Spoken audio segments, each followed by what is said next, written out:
Salut, c'est Quentin, j'espère que tu vas bien. Aujourd'hui on se retrouve sur les hauteurs de la Corse avec une vue magnifique sur la plage. Tu le vois pas mais moi j'ai vraiment une vue magnifique. On se retrouve pour parler des 7 qualités qui sont nécessaires lorsqu'on veut se lancer en freelance. Alors en fait c'est plutôt 4 ou 5 qualités qui sont nécessaires, mais reste bien jusqu'à la fin de cette vidéo puisque les 3 dernières qualités sont en fait un peu comme des qualités bonus. C'est un peu la même chose lorsque tu cherches un travail. Ce qui va faire que tu vas décrocher ce job ou non, c'est pas tes qualités, les qualités principales, c'est plus tes passions ou tes side projects. Et bien là c'est la même chose en fait, les 3 qualités que je vais t'exposer en fin de cette vidéo sont un peu des qualités bonus dans la mesure où elles ne sont pas nécessaires lorsqu'on veut devenir freelance, mais c'est les 3 qualités qui vont faire la différence entre le freelance moyen et le freelance qui va vraiment réussir, qui va vraiment atteindre le succès. Bon tiens, si tu voulais avoir un aperçu de la vue que j'ai en ce moment lorsque je suis en train de tourner cette vidéo, ça me faisait vraiment mal au cœur de pas te montrer, donc voilà un aperçu.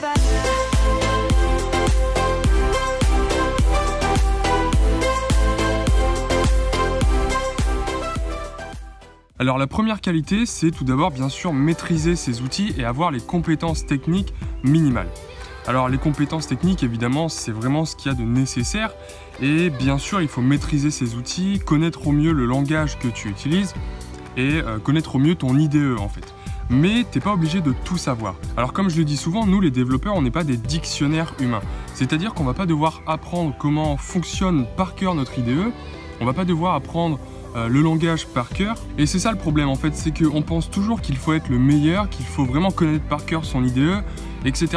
avant de se lancer. Mais pas du tout, et peut-être que toi c'est ton cas si tu n'oses pas te lancer, peut-être que tu te sens encore à un stade de trop débutant et que tu veux toujours apprendre plus avant de te lancer.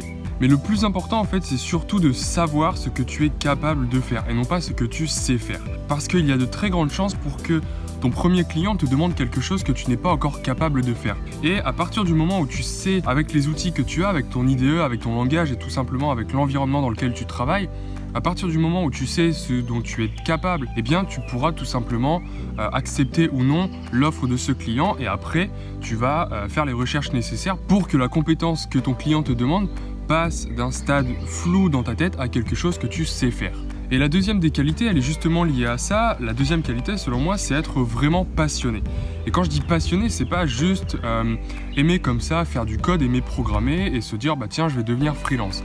La passion, c'est vraiment quelque chose de fort. Et dans la mesure où tu es passionné par ce que tu fais, tu seras naturellement au courant des possibilités qu'offrent tes outils. Et surtout, tu n'auras pas de mal à apprendre comment développer cette nouvelle fonctionnalité que te demande le client et que tu n'es pas encore capable de faire. Donc voilà, ce qui est important, c'est vraiment de se dire il faut que je maîtrise assez mes outils pour savoir ce dont je suis capable et ensuite, au fur et à mesure, apprendre les petites spécificités qui vont être nécessaires pour développer le produit que va te demander un client. Mais être passionné, c'est aussi une qualité très importante parce que tu vas bosser à ton propre compte et ça va te demander une grande motivation. Et je suis sûr que tu as déjà ressenti cette sensation que tu avais en fait quand tu étais dans un état de flow, c'est-à-dire quand plus rien autour ne pouvait te déconcentrer et que tu étais parti dans une séquence de travail et que rien ne pouvait t'arrêter en fait. Et la passion, quand c'est quelque chose de fort, c'est vraiment ce qui va t'aider à oublier toutes les petites galères, toutes les petites déconcentrations qu'il y a autour de toi et ça va te permettre d'être beaucoup plus productif et de faire des tâches un peu plus ingrates que tu vas être obligé de faire, la comptabilité par exemple ou remplir des papiers, etc. La troisième des qualités, c'est être organisé. Et j'irais même jusqu'à être perfectionniste. Puisque comme tu es ton propre patron, tu peux oublier tout ce qui est horaire de travail, les rapports à rendre, le cadre très organisé qui peut régner dans une entreprise.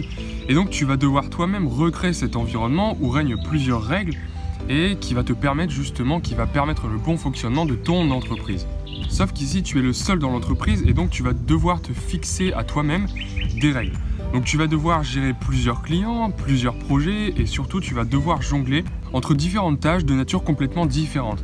Il y aura du code bien sûr, mais il y aura aussi du démarchage et il y aura aussi de l'administratif, etc., etc. Et on sait forcément qu'on a tous des préférences pour le code par exemple si tu veux devenir développeur informatique. Et du coup la comptabilité et le démarchage c'est quelque chose qui peuvent être beaucoup plus fastidieux à faire. Et le fait d'être très organisé, eh bien, ça va justement te permettre de, par exemple, structurer ta journée. Donc tu peux prendre un cahier, par exemple, ou noter tout ça dans ton agenda sur l'ordinateur ou sur ton téléphone. Et en fait, tu vas structurer ta journée en te disant je vais consacrer une telle partie de la journée au démarchage.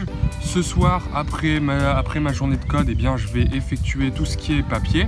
Et puis tout le temps qui me reste entre les deux, je vais le consacrer à tel ou tel client. Et le fait de structurer ta journée comme ça va te permettre de ne pas procrastiner. La quatrième des qualités qu'il faut avoir pour être freelance, c'est être créatif. Alors quand tu vas bosser en freelance et que tu vas devoir créer des applications par exemple ou des sites web pour un client, la plupart du temps le client ne saura pas exactement ce qu'il veut. Alors en fait, imaginons qu'il veuille par exemple un site pour vendre ses produits ou une application pour gérer la communication entre ses différents employés. Alors d'accord, sur le but principal de l'application, il va savoir ce qu'il veut. Mais concrètement, il ne saura pas exactement comment agencer les différentes fonctionnalités dans ton application ou dans le site web. Et c'est normal en fait, après tout, c'est notre boulot à nous développeurs. Donc quand tu vas créer un logiciel ou un site pour un client, ce n'est pas tout simplement traduire une fonctionnalité en code. Il faudra réfléchir en fait à comment tu vas implémenter tout ça, comment tu vas organiser les différentes fonctionnalités dans ton logiciel ou dans ton site et qui vont permettre justement au logiciel de satisfaire les besoins de ton client. La cinquième des qualités à avoir selon moi, c'est pouvoir s'auto-motiver. La plupart du temps, quand tu es freelance, tu vas bosser tout seul. Alors c'est vrai qu'en général, tu pourras bosser dans des coworking où tu pourras t'entourer en fait de personnes qui sont dans la même situation que toi, des entrepreneurs. Mais la plupart du temps, quand tu vas bosser sur un projet, ça va être tout seul. Ce que j'entends par là, c'est qu'il n'y aura personne en fait pour te donner des deadlines, à part la date limite que tu auras fixée sur le contrat à ton client. Donc voilà, il y aura vraiment pas de deadline dans ton projet. Et dans ce cas-là, c'est assez facile de procrastiner. Et du coup, tu vas bosser sur ton projet assez tardivement, dans les dernières heures, dans les derniers jours par exemple. Et on sait tous que même si on est plus productif dans les derniers temps impartis pour faire un projet par exemple, le produit que tu vas rendre à ton client sera forcément bâclé. Et c'est pour ça que la motivation est quelque chose de très important, puisque si tu es motivé dans ce que tu fais, tu vas pouvoir planifier des tâches. Donc ça va pouvoir être aussi des tâches de comptabilité, de démarchage, etc., etc. Les tâches qui sont un peu plus ingrates, on va dire. Et le fait de garder un planning comme ça, ça va te garder motivé pour effectuer toutes ces tâches. Mais d'un autre côté, si vraiment tu as choisi de devenir freelance par passion, j'ai envie de dire la motivation viendra automatiquement. La sixième des qualités maintenant, c'est être curieux. Alors cette qualité, elle peut vraiment faire la différence entre un développeur classique, on va dire, et un développeur qui se démarque de ses concurrents. Quoique ce ne sera plus vraiment des concurrents puisqu'il sera un stade au-dessus. Et donc certes, cette qualité découle des premières, c'est-à-dire que si tu es passionné par ce que tu fais, normalement tu vas automatiquement être attiré par tout ce qui aborde ce sujet, donc tu vas être naturellement curieux. Mais pourquoi du coup la curiosité est-elle importante ? Tout simplement parce qu'elle va te permettre de toujours vouloir apprendre et t'améliorer. Il y a beaucoup de développeurs en fait qui suivent une formation ou qui s'inscrivent dans une école qui va les former à un cursus d'informaticien et après avoir obtenu leur diplôme ou après avoir fini leur formation, ils obtiennent un contrat et arrêtent totalement d'apprendre sous simple prétexte que leur scolarité ou leur formation est terminée en fait. Et c'est ça le problème, c'est qu'une scolarité ou une formation, c'est quelque chose vraiment qui va te donner les bases. Ce sont simplement des outils qui vont te permettre de devenir autonome dans ton apprentissage. Donc sois curieux, apprends de nouvelles choses chaque jour, peut-être apprends un nouveau langage que celui que tu utilises en ce moment, va à l'encontre des personnes qui entreprennent comme toi, qui sont dans la même situation que toi, va rencontrer des autres freelances et tu verras que ça ne pourra faire que du bien à ton entreprise. Ensuite, la dernière qualité qui va faire de toi un freelance non pas classique, mais qui vraiment va t'élever un stade au-dessus de tes concurrents, c'est avoir un pied dans le développement personnel. Alors le développement personnel, c'est quelque chose d'assez vague, mais en gros, pour simplifier, c'est quelque chose en fait qui va te permettre de t'améliorer chaque jour. Donc ça peut passer par apprendre l'organisation, le fait d'améliorer la vision de ces choses et notamment le rapport en fait qu'on a par rapport aux petits problèmes du quotidien. Ça peut être aussi mieux gérer son sommeil pour être plus productif, etc., etc. Donc je ne vais pas détailler les bonnes pratiques du développement personnel dans cette vidéo, ça fera le sujet de plusieurs autres vidéos par la suite. Et intrinsèquement en fait, si tu te développes toi-même, si tu t'intéresses un minimum au développement personnel, ton business va forcément s'améliorer puisque ton business est basé sur ta propre personne. Donc voilà, c'était les 7 qualités selon moi qu'il faut pour devenir freelance et surtout pour devenir un freelance développeur un stade au-dessus de ses concurrents.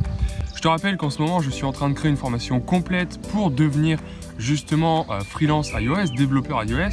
Donc cette formation, elle sortira très bientôt, mais tu peux t'inscrire déjà en remplissant le formulaire, il y a le lien dans la description. Et si vraiment la programmation c'est quelque chose de tout nouveau pour toi, eh bien je t'invite à regarder encore une fois dans la description. Tu auras un lien vers mon site qui va t'amener vers la formation que j'ai sortie pour apprendre le Swift en 7 jours. Donc c'est une formation complète pour les débutants et pour apprendre à programmer. Donc si cette vidéo t'a plu, n'hésite pas à mettre un gros pouce bleu. Pose-moi tes questions dans les commentaires et sur ce, moi je te dis à très bientôt.